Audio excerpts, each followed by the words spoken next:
La vez anterior sobre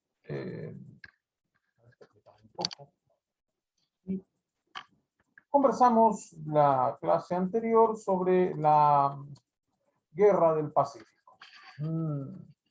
Es un preámbulo de lo que significó este suceso en la historia del Perú. Uno de los más funestos de la historia republicana, tal vez el más funesto de la historia del Perú del siglo XIX. Bien. Es una guerra que se va a perder por una serie de circunstancias que se van a dar en el Perú, Bolivia y Chile, que son los tres países inicialmente involucrados en el conflicto. Bien. Como sabemos, las causas ya las habíamos señalado en la anterior clase. También se le llama la guerra del guano y del salitre. Se le llama la guerra del guano y del salitre porque justamente el control de esas riquezas son el motivo de disputa entre estos tres estados, alentados obviamente por intereses privados, principalmente chilenos y sus socios, los ingleses. Por un lado, empresas chilenas con el aval y el respaldo británico, el respaldo inglés, estuvieron en desacuerdo con pagar más tributos exigidos primero por Bolivia y también, de alguna manera, Perú también intentaba.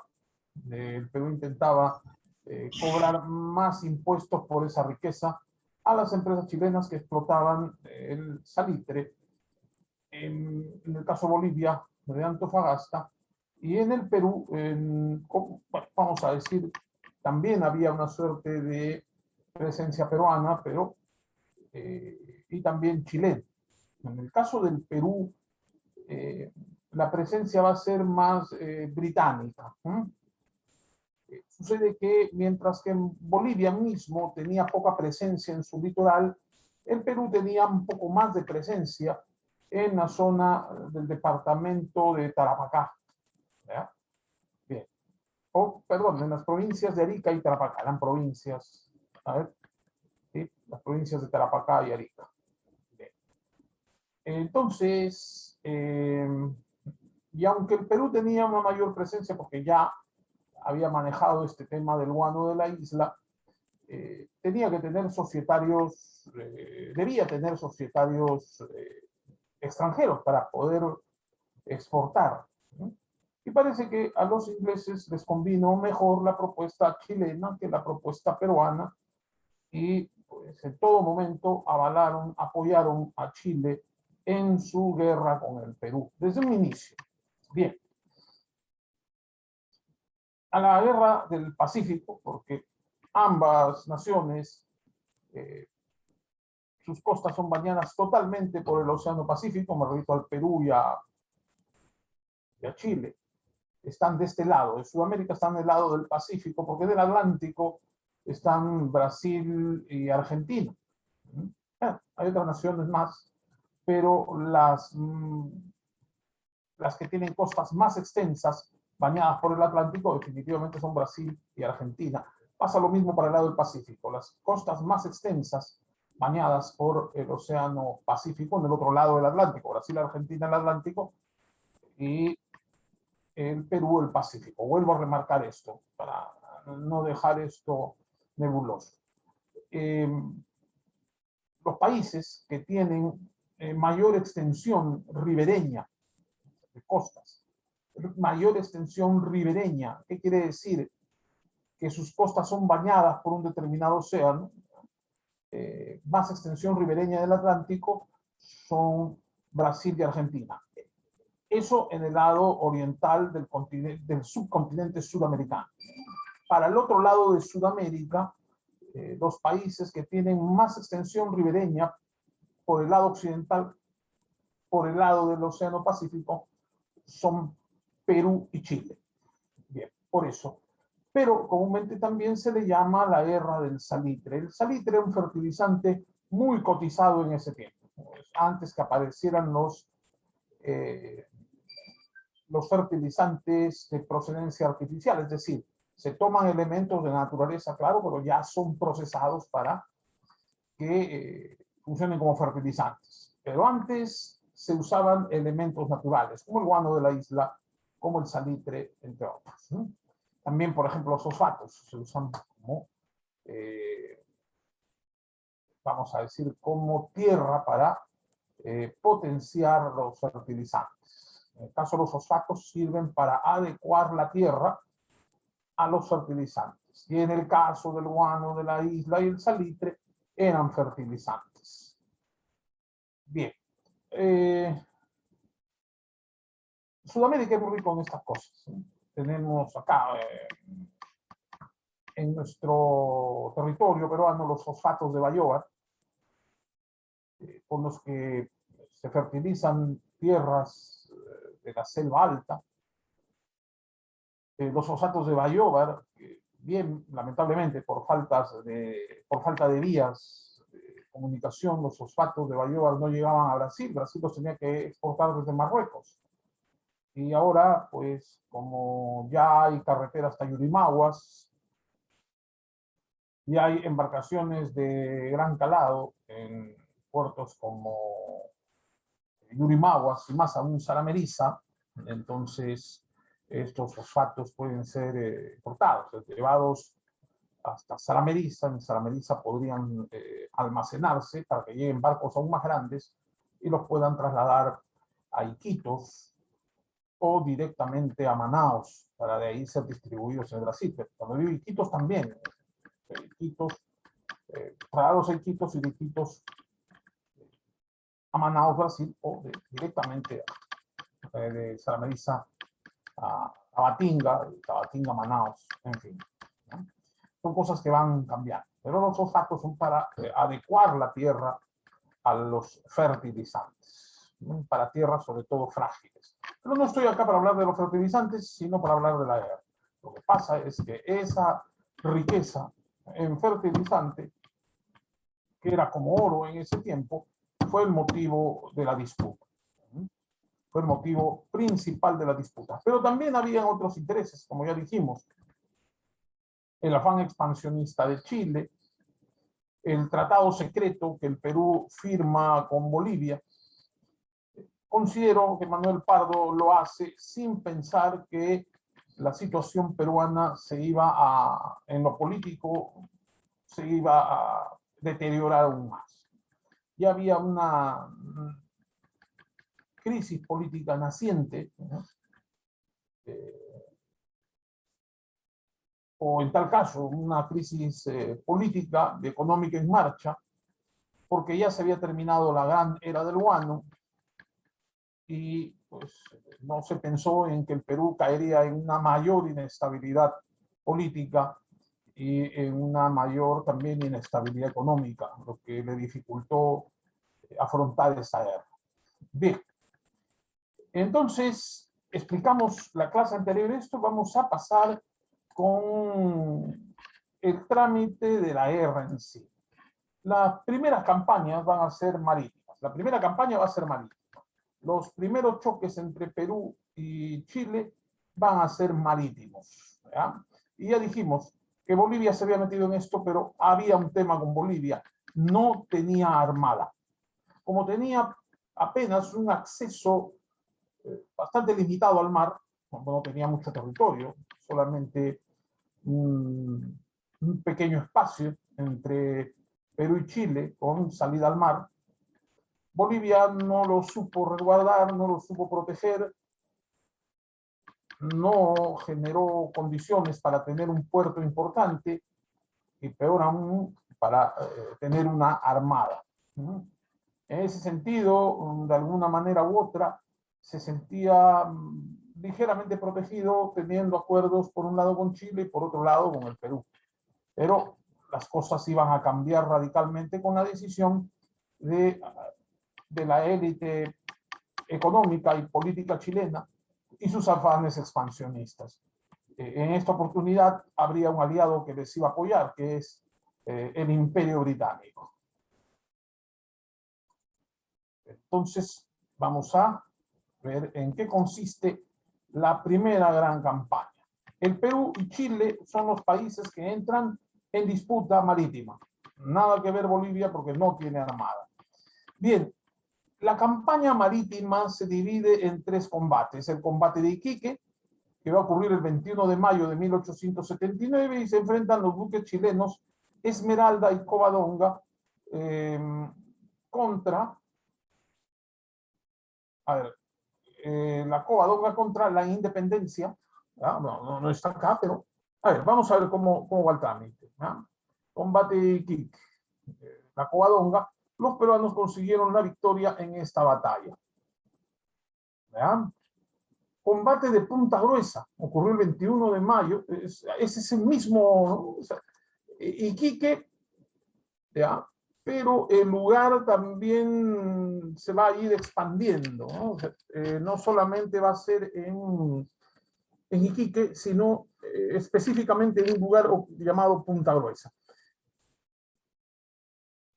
Ese mismo día, el 21 de mayo de 1879, la Esmeralda sostenía un combate con el Huáscar. Y la Covadonga huyó hacia el sur siendo perseguida por la Independencia. La Independencia choca con una roca y empezó a hundirse y los chilenos la remataron. ¿Ya? Ese es el combate de Punta Gruesa. En Punta Gruesa es donde la Independencia, mal maniobrada por los marinos peruanos que estaban en la Independencia, por los jefes marinos peruanos que estaban en la Independencia, mal maniobrada, con personal poco experto, desperdicia el mejor barco que tenía. Este se hunde al chocar con una roca, justamente en la zona conocida como Punta Gruesa. ¿Ya? ¿Qué sucede en este? Es casi un mismo combate. ¿Ya?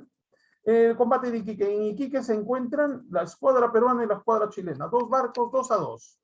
¿Ya? La Esmeralda, un viejo buque, sin mayor importancia, pero de todas maneras, con alguna presencia en el combate, de eso no hay duda, pero no era uno de los mejores buques chilenos, era un buque viejo, vamos a decir así, ¿no?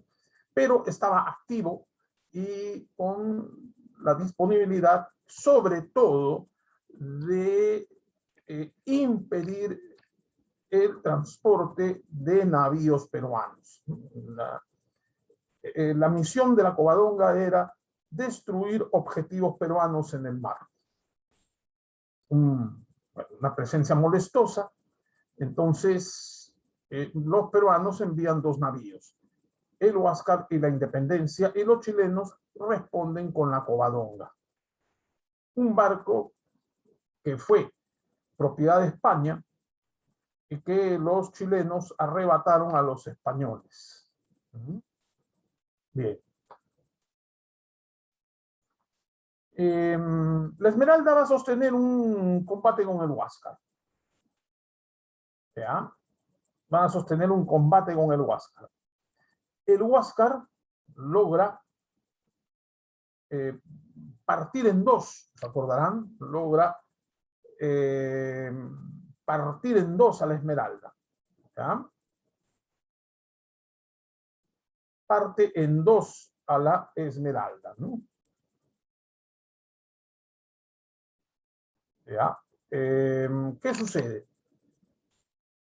La Esmeralda es un barco que la verdad no tenía condiciones, muchas condiciones para responderle al Huáscar, y más aún el Huáscar, el monitor Huáscar, teniendo a un experimentado marino como Miguel Grau. Le asesta un duro golpe a la Esmeralda, entonces simplemente buscan abordarle y con el espolón parten a la Esmeralda.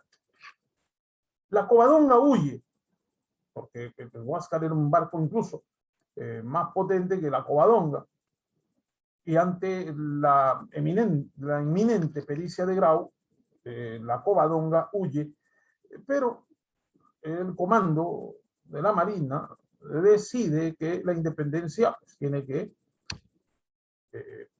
seguir, o en tal caso, ¿no? Quienes manejan la Independencia aprovechan esto, de que el Huáscar va al encuentro de la Esmeralda para ellos ir tras el encuentro de la Covadonga. La Independencia era superior a los otros tres buques.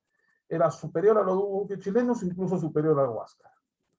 Pero por alguna razón Grau no va a conducir la Independencia, sino va a conducir el Huáscar.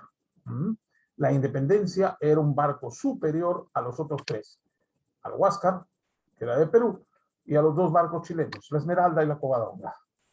Bien, la Independencia, en su afán de perseguir a la Covadonga, se estrella en este lugar llamado Punta Gruesa, con una enorme roca, y es rematado por la Covadonga.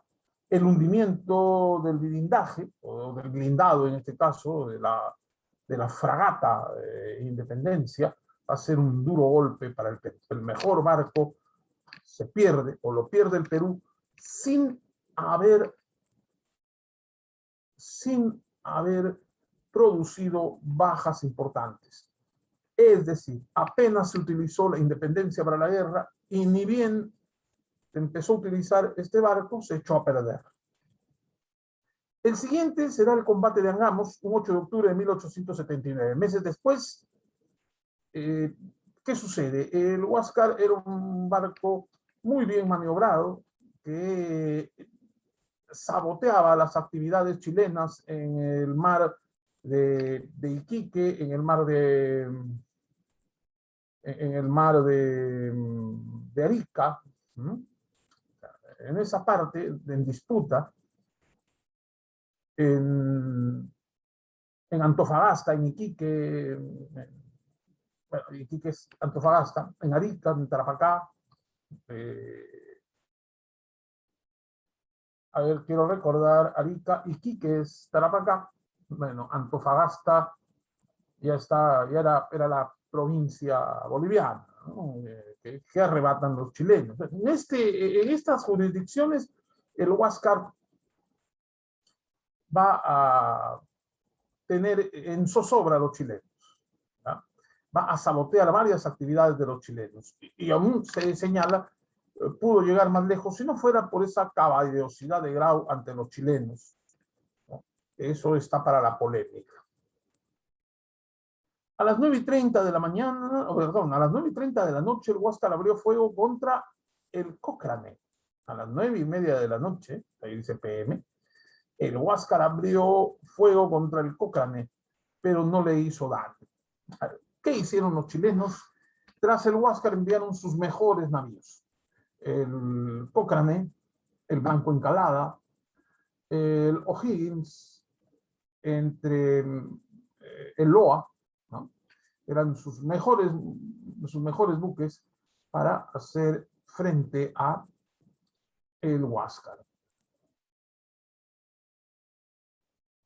Bien, el Huáscar va tras el Lord Cochrane. El buque responde con 2 cañonazos, causando destrozos en el Huáscar. Explotó la torre de control, causando la muerte de Miguel Grau. Elías Aguirre y Melitón Rodríguez siguieron luchando hasta que murieron por cañonazos del Blanco Encalada. Y como ven ustedes, ya fueron cercando al Huáscar, y en una desventaja enorme, este barco es abordado por los chilenos y capturado.